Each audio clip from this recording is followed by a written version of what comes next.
kita baik-baik aja gitu kan. Setiap orang punya kekurangan masing-masing. Itu sampai aku mikir, ya Allah, apa emang ini pertanda ya kalau misalnya aku memang harus pakai hijab. Kita sebagai perempuan, kita nggak boleh terlalu mandiri banget di depan suami. Biar suami ngerasa, oh dia butuh kita gitu.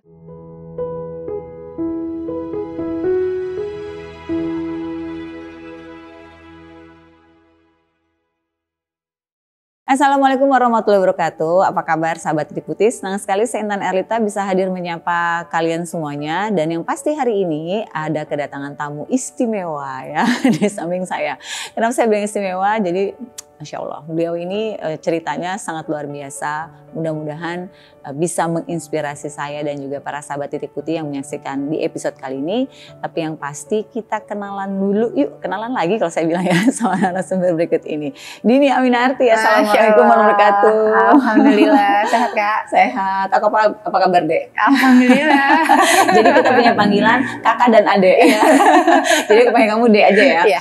Sebenarnya waktu mengundang kamu ke sini tuh agak ragu, mau nggak ya Ade sharing ya gitu ya. Aduh tapi alhamdulillah Ade mau ya sharing ya. Mudah-mudahan nih Ade sharingnya bisa memberikan insight ya buat sahabat Titik Putih. Diambil kebaikannya dan mudah-mudahan hal-hal yang buruknya dihilangin ya. Dek, apa kabar Dek? Alhamdulillah. Alhamdulillah ya, Kakak sehat ya. Alhamdulillah sehat. Mas Dimas aman? Alhamdulillah. Nah, sekarang kalau ngobrol sama Dini Aminarti itu kan Masya Allah viralnya itu kan tentang pasangan yang semoga Allah jaga ya dia. Masya Allah, amin. Tetap terlihatnya harmonis dan segala macam gitu ya. Tapi sebelumnya mungkin mau tanya dulu sama Ade mengenai awal hijrah dulu deh sebelum kita ngebahas tentang rumah sebelum tangga. panjang lebar ya. Dek, kamu tuh berhijab tahun berapa ya berarti ya Dek? Aku alhamdulillah tahun 2016. 2016 ya? Iya. Oh, udah lama juga berarti Dek. Iya, alhamdulillah. Awalnya tuh kamu kenal sih, itu tuh umur berapa berarti tuh Dek? 2016. Berapa ya Kak? Ngomongin umur sensitif ya Dek. Aku jadi umur sekian lah gitu ya Dek. 20-an sih. Nah, ini 20-an aku. Itu kan usia yang masih usia produktif ya Dek. 20-an tuh usia produktif tuh Dek gitu ya. Waktu itu kenapa sih awalnya kamu memutuskan mau udah berhijab deh gitu? Jadi sebenarnya kalau misalnya awalnya tuh ceritanya panjang banget ya Kak kalau diceritain. Tapi intinya adalah saat itu memang aku lagi lihat artikel. Jadi aku lagi buka-buka handphone terus ada artikel, kok ini artikelnya serem ya gitu karena ada gambar jenazah perempuan. Terus bilang ini, tidak bisa masuk surga karena titik. Aku penasaran kan. Serem tapi aku penasaran gitu. Akhirnya aku baca lah di situ. Intinya adalah ketika kita tidak berhijab gitu, ya jangan harap kamu akan masuk surga gitu lah. Intinya itu sampai aku mikir ya Allah, apa emang ini pertanda ya kalau misalnya aku memang harus pakai hijab gitu kan. Ya udah dari situ aku cerita sama mama. Tapi orang yang pertama aku cerita itu adalah sepupu aku. Sepupu aku karena dia itu udah lebih dulu pakai hijab dibanding aku. Di keluarga kamu pakai hijab hal yang normal atau? Normal. Oke, gitu. Jadi emang banyak ya di keluarga? Banyak gitu. Terus ya udah sepupu aku ngomong sama dia duluan, terus aku baru ngomong sama mama. Dan Mas Dimas orang terakhir aku kasih tahu. Justru Mas Dimas orang terakhir? Iya. Waktu itu gimana kenapa kamu putuskan kok sharingnya Mas Pupu nggak langsung sama Mas Dimas gitu? Karena aku tahu dia pengen aku pakai hijab. Jadi ya udah langsung pakai gitu ya. Jadi Mas Dimas sudah memang mintanya mau pakai hijab? Dia nggak minta, cuma dia setiap kalau misalnya kita kan alhamdulillah ada kajian musyawarah itu, kita itu dari tahun 2012 kita ngurusin segala macam. Mas Dimas tuh setiap lihat aku pakai jilbab selalu bilang, Masya Allah ya istri aku cantik loh kalau pakai hijab. Dan salahnya aku selalu bilang, ya doain aja nanti aku mau hijabin hati aku dulu. Ternyata pas kita belajar itu nggak boleh ya Kak. Gitu. Kalau kita dihijabin hatinya berarti kita bener-bener terblok. Kita ibaratnya hati kita jadi keras. Terkurung ya. Hati kita jadi keras gitu loh. Oh gitu deh. Gitu. Makanya selalu meralat. Iya ya ternyata selama ini pemikiran kita kalau bilang hatinya aja dulu dihijabin karena aku nggak mau di saat aku pakai hijab nanti aku jadi masih gibah, aku masih ini segala macam bla bla bla gitu ya. Pokoknya yang negatif-negatif. Ternyata kan memang hijab dan akhlak itu tidak bisa jadi satu. Hal berbeda ya. Dua hal yang berbeda gitu. Itu setelah aku tahu, aku langsung istighfar segala macam karena memang nggak boleh kita ngomong kayak gitu. Tapi ini bagus tuh kamu sharing karena bisa jadi mungkin sahabat titik putih juga masih menggunakan kalimat itu. Entar dulu deh pakai hijabnya, hatinya dulu aja dihijabin. Ternyata kata guru itu justru malah tidak baik karena kalau hatinya dihijabin berarti hatinya ditutup. Burung ya? Iya. Simpel tapi ternyata impact-nya besar banget ya kayak gitu betul. Ya Allah, ternyata emang hati-hati ya pada saat kita mengucapkan sesuatu tuh kita emang harus tahu ilmunya ya. Iya betul. Karena kalau nanti berbaliknya sama kita. Tapi menarik berarti kamu dulu tuh kajian musyawarah dulu dengan kegiatannya dulu baru kamu berhijab. Jadi aku kalau ngurusin musyawarah pas kajian aku pakai jilbab, selesai kajian aku buka jilbab. Masa-masa perjuangan itu, ya Allah, itu memang ya bikin bolak-balik hati juga pasti kan Kak, gitu kan bilang, ini kenapa ya kok kayak gini gitu kan. Tapi alhamdulillah berjalannya waktu, ya semua proses ya Kak gitu kan. Ya alhamdulillah akhirnya ketemu artikel itu. Ya mungkin ini juga doa dari suami, doa dari mama juga, apa segala macam kayak gitu. Insya Allah ya, berarti artikel itu siapapun yang posting, kalau diniatkan kebaikan kita bisa jadi pintu hidayah ya. Iya itu jadi pahala jariah buat dia karena itu salah satu yang bikin aku berhijab. Karena aku juga dulu salah satu berhijab karena ada postingan yang entah dari akun mana, terus membuat kita kepikiran gitu ya akhirnya. Masya Allah ya, mudah-mudahan siapapun posting kebaikan tuh sebenarnya jangan pernah ragu ya, selama kita tahu itu adalah postingannya kebaikan ya. Aduh, Dek, terus kamu akhirnya benar-benar mantep tuh kapan? Ya saat 2016 itu, saat aku ngeliat artikel, aku ngobrol sama sepupu aku cerita sama mama, terus aku juga sempat cerita sama Umi Pipi. Jadi sebelum kejadian itu almarhum Uje itu baru meninggal, gitu kan. Umi Pipi tuh bilang sama aku, iya kalau kita tuh nggak pernah tahu umur, gitu kan. Dan aku juga mikir, iya ya papa aku juga nggak tahu umur papa aku saat itu. Tiba-tiba aja kan papa meninggal juga kan. Tanpa sakit deh. Papa aku memang ada riwayat penyakit jantung, gitu. Meninggalnya dadakan, bener-bener dadakan. Jadi memang ya kapanpun, dimanapun gitu kan. Itu papa kondisinya kita masih komunikasi dengan baik. Terus malamnya aku dapat telepon dari polisi karena papa meninggalnya di mobil. Dari polisi? Oh meninggalnya di mobil? Meninggalnya di mobil. Lagi nyetir. Ya Allah. Gitu. Waktu pas dapat kabar itu? Oh ya udah udah di rumah sakit, udah nggak ada gitu. Justru polisi yang ngabarin? Itu bikin aku yang iya ya. Terus ditambah juga aku yang kok aku jadi anak durhaka gitu.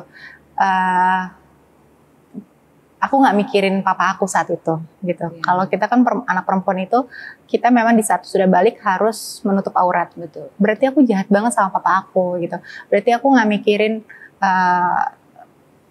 perjalanan papa aku ibaratnya menuju surga gara-gara terhalang gara-gara aku gitu kan. Terus aku juga mikir aku juga dosa nih gara-gara aku suami aku nanti bisa terhalang masuk surga karena aku gitu loh. Jadi dua laki-laki ini yang akhirnya bikin aku ya insya Allah mudah-mudahan selalu jaga sampai seterusnya. Mantap untuk aku menggunakan hijab. Amin, Masya Allah, semoga aku jaga ya. Saya mendoakan ya Dek ya. Amin.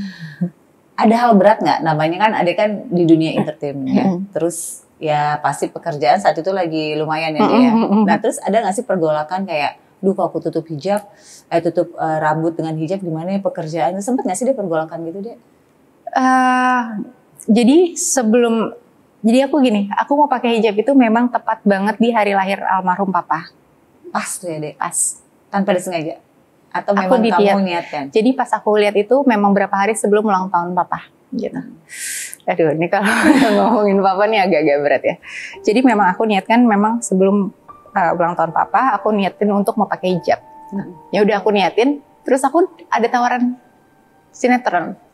Aku bilang, tapi aku pas mau syuting aku udah pakai hijab. Aku ngeliat postingan kamu belum pakai hijab, ya tapi aku akan pakai hijab. Ya udah aku coba ngomong sama produser dulu ya, boleh atau enggak gitu. Alhamdulillah sama produsernya boleh gitu. Terus setelah selesai syuting itu ada tawaran lagi, aku udah pakai hijab tuh Kak. Mau nggak syuting tapi buka jilbab? Ada selalu godaan ya? Ya, alhamdulillah dua itu aja sih alhamdulillah. Ya udah akhirnya aku bilang kayaknya enggak deh. Bilang aku nggak mau gitu. Karena apa yang tadi aku ingat, aku nggak mau menyulitkan orang tua aku masuk surga gara-gara dosa aku. Aku nggak mau menyulitkan suami aku nanti masuk surga gara-gara dosa aku. Karena sekarang kan yang menanggung dosa aku adalah Mas Dimas gitu. Dulu dosa aku ditanggung sama papa aku, tapi aku lalai saat itu, gitu kan. Aku nggak peduli gitu kan. Itu menurut aku jahat banget. Menurut aku tuh anak durhaka gitu. Karena aku nggak ngelindungin papa aku dari api neraka gitu kan Kak, gitu kayak gitu. Kamu sedekat apa sih sama papa? Kayak figur papa tuh di Dini tuh kayaknya. Karena penting sekarang banyak banget anak-anak tuh kan, biar ini insight buat para ayah. Karena Dek, sekarang itu lagi menjadi highlight adalah fatherless. Iya betul. Figur ayah yang hilang bukan karena ayahnya meninggal, bukan karena ayahnya pisah rumah, enggak. Ayahnya ada tapi nggak pernah ada buat anak-anaknya. Ternyata impact-nya itu luar biasa. Lihat seorang Dini yang figur ayahnya insya Allah jaga figur ayahnya kuat, ternyata membuat anak akhirnya berpikir bagaimana bisa menyelamatkan ayahnya di akhirat kelak. Dan Masya Allah salah satu bentuk wujud sayang sekaligus atas izin Allah ya. Aku jadi gak apa-apa deh, ya Allah deh. Ini sebenarnya aku kayak gini soal menangan karena aku jadi ingat almarhum ayah aku juga deh. Sosok ayah buat Dini gimana? Masya Allah sih, memang mama sama papa kan pisah di saat aku SD Kak. Aku SD, mama sama papa pisah. Cuma memang komunikasi kita masih terus jalan gitu lah. Oh jadi walaupun pisah tapi hubungan tetap baik ya? Iya gitu. Dan alhamdulillah mama sama papa juga hubungannya baik gitu. Jadi ya kalau misalnya itu papa selalu main ke rumah gitu. Kadang-kadang papa juga suka nginep, papa segala macam. Intensitasnya tetap ada gitu. Jadi aku nggak ngerasain nggak ada sosok papa gitu. Jadi kalau misalnya zaman dulu kalau ada masalah aku pasti ceritanya lebih ke papa daripada sama mama. Jadi gitu. Walaupun pisah, papa selalu ada ya? Selalu ada gitu. Ya apapun itu, misalnya komunikasi by phone, terus misalnya kita janjian kayak makan siang atau makan malam bareng gitu. Pokoknya selalu ada gitu. Dalam sosok Dini sendiri, apa pelajaran yang paling berharga yang didapatkan dari sosok ayah gitu? Sampai ada Dini menjadi seperti Dini yang sekarang. Yang pasti banyak sih Kak yang papa ajarin buat aku dari hal-hal segi kebaikan gitu ya. Papa itu selalu ngedidik kita dari kecil untuk ya kita tuh harus bisa berbagi sama orang-orang di sekitar kita. Itu papa yang ngajarin? Iya. Ya maksudnya hal-hal kecil kayak misalnya ada orang yang butuh, kalau misalnya emang kita punya ya kita kasih gitu, jangan pelit-pelit untuk dikasih gitu. Terus papa aku kan orangnya diem ya. Jadi pokoknya kalau ngeliat papa aku tuh kayak adik aku deh gitu. Orangnya diem banget dan memang tapi dia pemerhati gitu kan. Oh ngamatin ya. Gitu dia pasti tahu aja misalnya aku kenapa-napa pasti kamu lagi kenapa gitu. Biarpun kita ibaratnya intensitasnya nggak setiap hari ya Kak gitu. Tapi tahu aja mungkin karena feeling orang tua ya ke anak. Gitu. Nah berarti saya baru mau nanya nih. Aku kenal Dini ini kita udah lama ya Dek, Masya Allah ya. Semoga Allah jaga pertemanan kita ya Dek ya. Yang aku kenal dari sosok Dini adalah care-nya, perhatiannya, dan berbaginya. Itu aku rasain sih Dek, Masya Allah ya Dek ya. Ternyata aku baru tahu ternyata ini pelajaran dari ayah yang dikasih ke Dini ya. Sehingga itu menjadi satu karakter. Nah ngomong-ngomong berbagi, Dini juga kan sekarang aktif di rumah Quran Musyawarah ya? Musyawarah. Nah, itu gimana ceritanya deh? Jadi Dini ini sekarang boleh ya aku sounding ya, Masya Allah. Jadi Dini ini menjadi, kalau saya sih bilangnya Dek, mungkin saat ini Adek belum dikasih anak ya. Tapi ternyata adekku ini menjadi orang tua asuh bagi puluhan tahfiz Quran. Dan itu Masya Allah diurusinya dari mulai makannya, kegiatan sehari-harinya. Bahkan pernah ada salah satu santri yang masuk rumah sakit, Dini juga yang nemenin. Buat aku sih itu Masya Allah sih Dek. Kenapa sih Dek kamu mau benar-benar all out? Aku ngeliat kamu all out banget loh, Masya Allah Dek. Kenapa? Ya jujur memang ini kan nggak lepas dari peranan Mas Dimas ya Kak, gitu. Aku bisa begini karena ada Mas Dimas juga, gitu loh.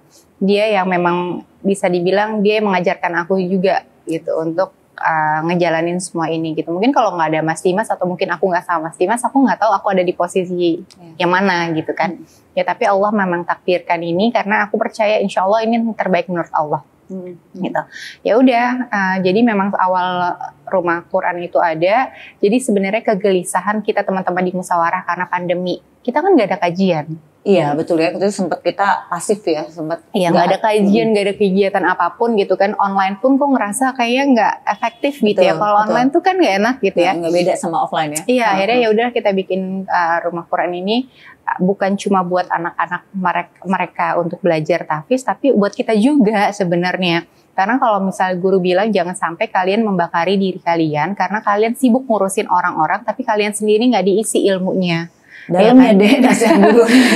Ya Allah. Jadi ya udah akhirnya ya udahlah coba kita bikin satu tempat wadah yang memang kita juga bisa belajar di situ gitu.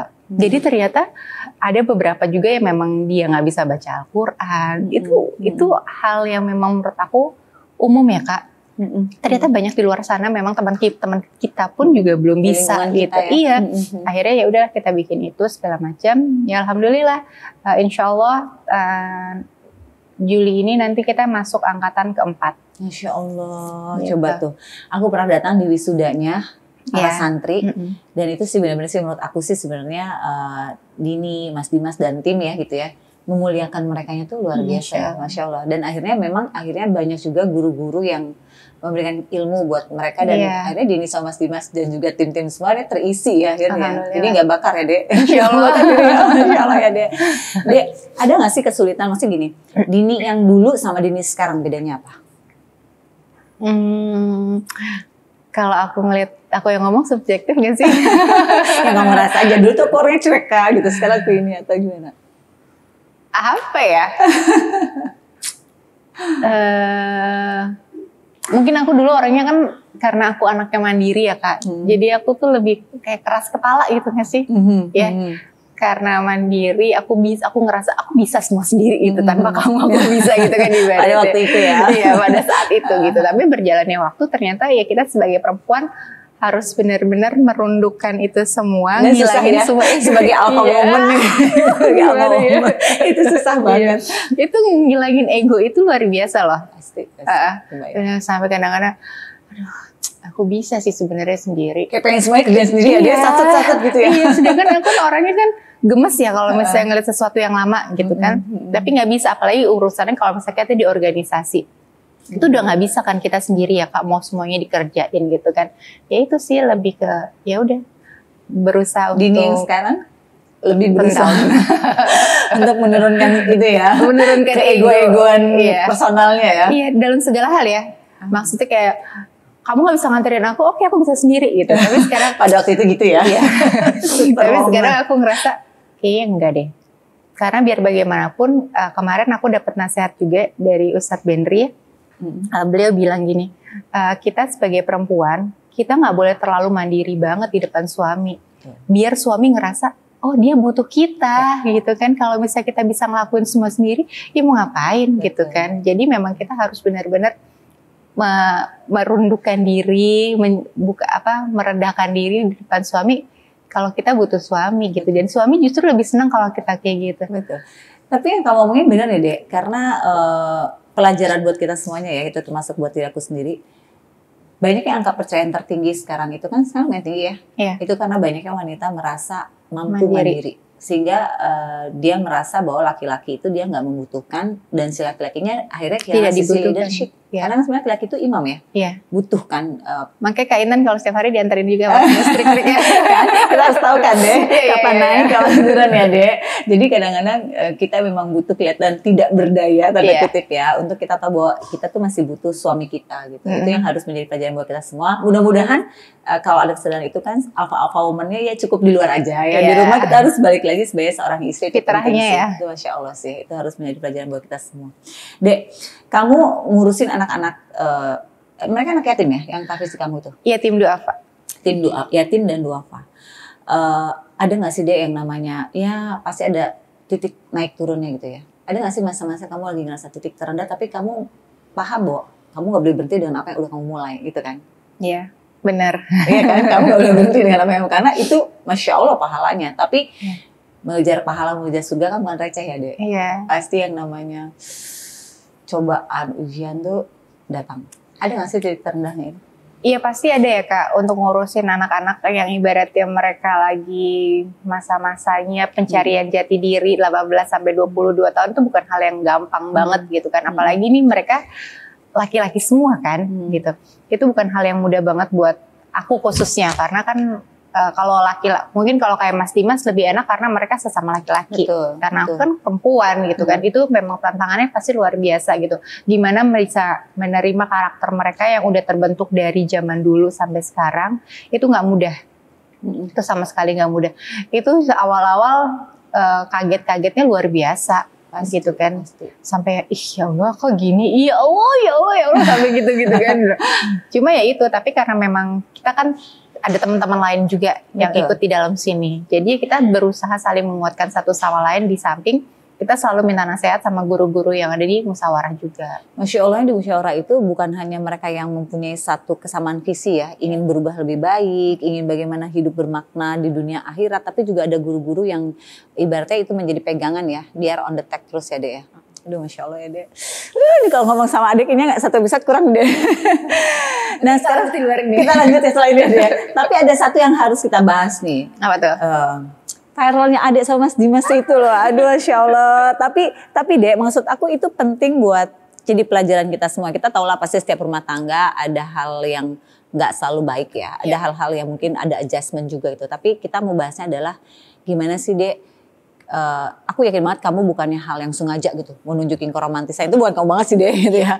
Tapi bagaimana orang mengcapture berarti kan itu memang udah perilaku sehari-hari kalian kan. Nah, sebenarnya gimana sih deh caranya deh biar tetap harmonis gitu ya deh, dan nggak menjadikan masalah isu belum punya anak tuh bukan suatu hal yang menjadi heboh ya. Ya udah itu ya hal yang light buat kamu, karena ini bisa jadi insight juga nih deh, karena banyak di luar sana kan yang karena nggak punya anak jadi alasan untuk mereka pisah. Nah ini adik cerita deh. Itu sebenarnya ini sebagai pengingat kita berdua, plus ini sebagai bisa memberi motivasi buat teman-teman di luar sana yang memang belum dikasih anak sama Allah gitu kan. Karena anak itu kan bukan ibaratnya kita bisa seperti membalikan telapak tangan. Kita mau sekarang dapat sekarang gitu kan enggak kan. Semuanya kan butuh proses. Allah yang lebih tahu waktu yang tepat kapan. Ya kita mau menunjukkan sama teman-teman di sana kita baik-baik aja gitu kan. Setiap orang punya kekurangan masing-masing. Ya kita harus gimana caranya, apalagi kita udah sebagai suami istri bisa menutupi kekurangan itu. Dalam segi apapun menurut aku gitu kan. Ya nggak mungkin kita tiba-tiba ini nggak punya anak gara-gara si A, nggak gara-gara si B. Kalau itu kan stigma itu masih ada banget gitu ya Kak. Nah itu kita berusaha untuk menghilangkan itu, dan ya kalau kita solid, ya insya Allah kita masih bisa terus ngejalanin ke depannya gitu kan. Dan balik lagi tujuan kita menikah karena apa? Nah, itu kalau iya, kalau misalnya kita tujuannya nikah karena ya cuma ngejar duniawi aja, ya pasti akan berakhir seperti itu rata-rata ya Kak gitu kan.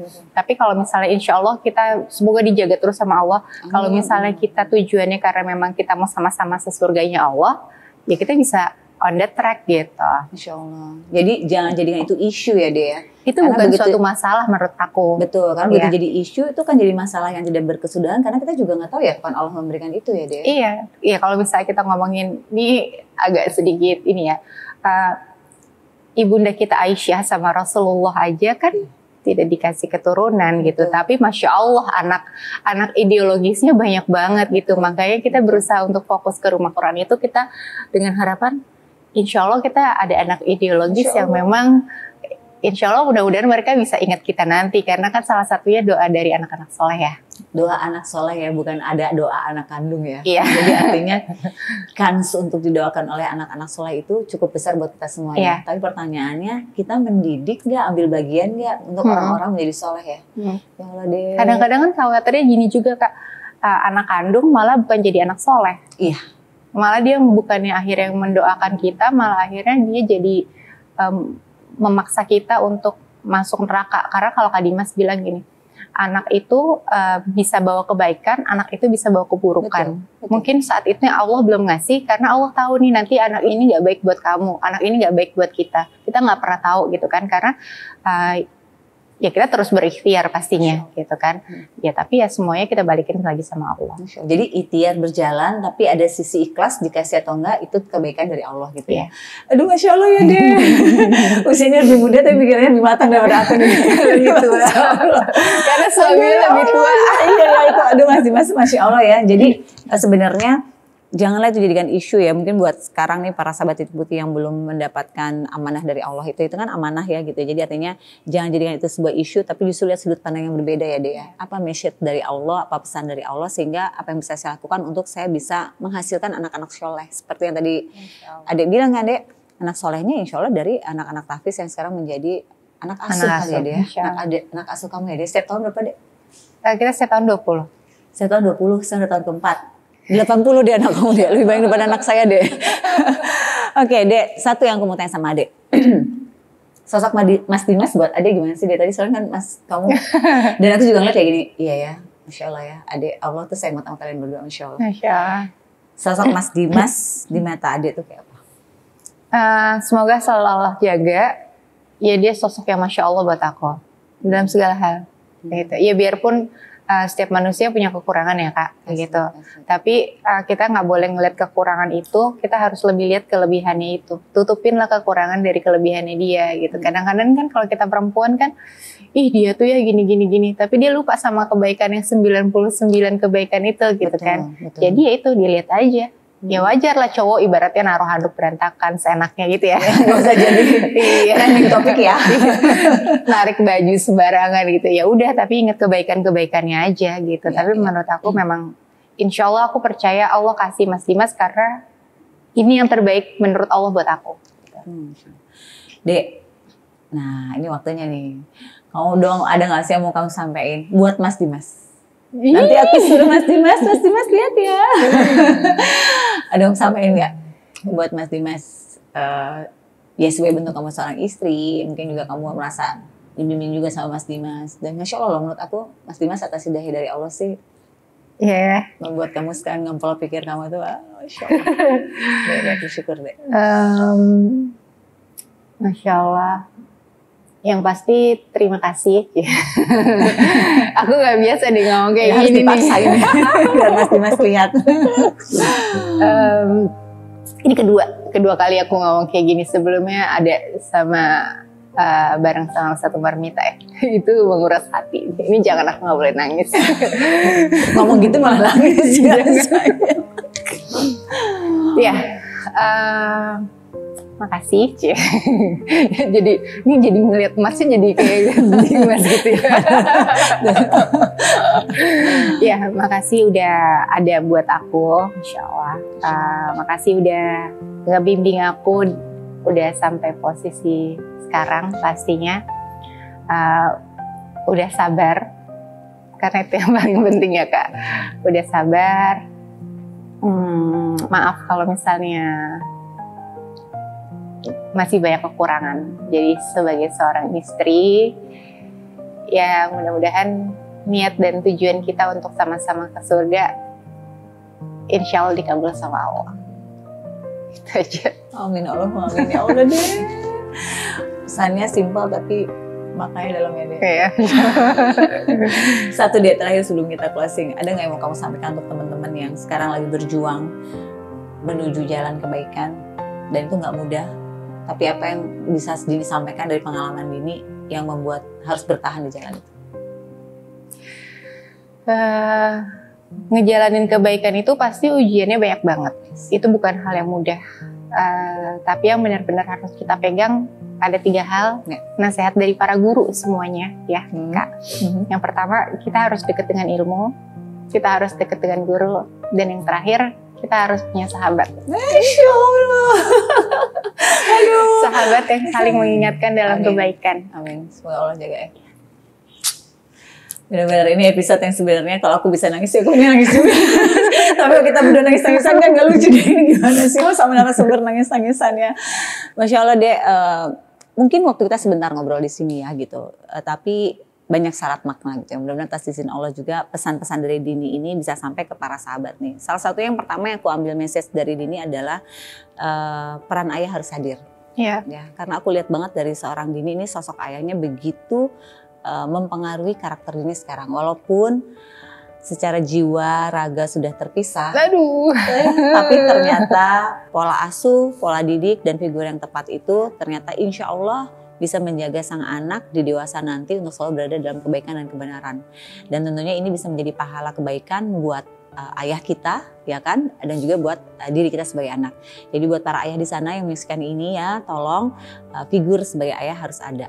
Lalu yang kedua, suami istri itu harus saling melengkapi. Jangan fokus pada kekurangan, karena kita sebagai istri juga pasti punya kekurangan, ya kan. Tapi bagaimana kita bisa melihat sisi kebaikan dari seorang suami kita. Dan semandiri-mandirinya wanita, jangan sampai kita menguasai rumah tangga sehingga akhirnya menghilangkan posisi suami kita sebagai seorang imam. Karena di rumah tetap kita adalah sebagai seorang follower atau makmum ya. Jadi biarkan suami yang mengendalikan kita. Terakhir adalah hidup itu selalu nggak sempurna, ada kekurangannya, tapi kita harus bisa mengcover kekurangan kita dengan belajar. Makasih banyak deh insight-nya deh, saling mendoakan dalam kebaikan, doain juga semoga Titik Putih bisa selalu memberikan kebaikan kepada orang-orang banyak dari konten-kontennya. Dan insya Allah kita ketemu lagi ya di episode selanjutnya. Terima kasih, assalamualaikum warahmatullahi wabarakatuh.